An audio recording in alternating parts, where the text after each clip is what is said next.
The other day I was telling my son about the family history that I've been working on for quite a few years. And he said, I know very little about your parents. That would be his grandparents. So can you tell me a little bit about them? I said, well, let me at least tell you how they came to the U.S.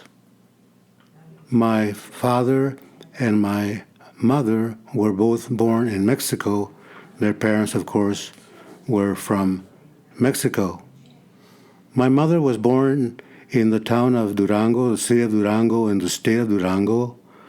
My father was born in the state of Chihuahua in a tiny village called Santa Eulalia.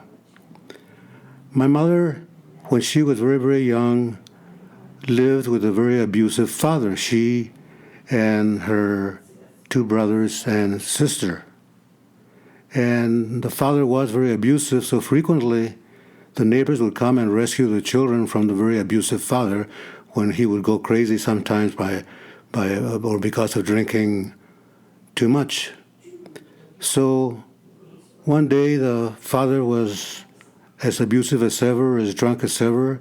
The neighbors came to the rescue for the 50th, 100th time, and one of the neighbors took my mother away to get her away from the abusive father.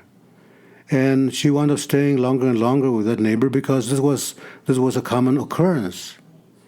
So that happened over and over again until finally, again, my mother stayed with them kind of on a semi-permanent basis.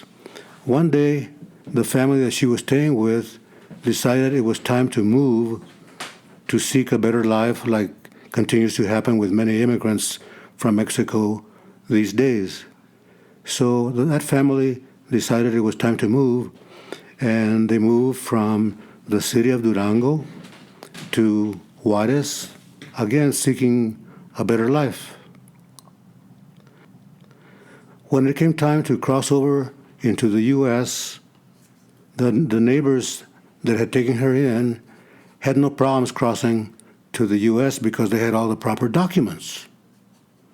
So they crossed over to El Paso and settled or established a residence in El Paso. And the question arose very, very quickly, of course, well, what about this little girl that we brought with us?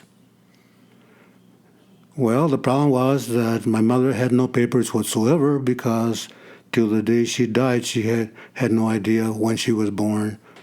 But the family that had taken her in didn't want to abandon her and have her wind up with the abusive father again.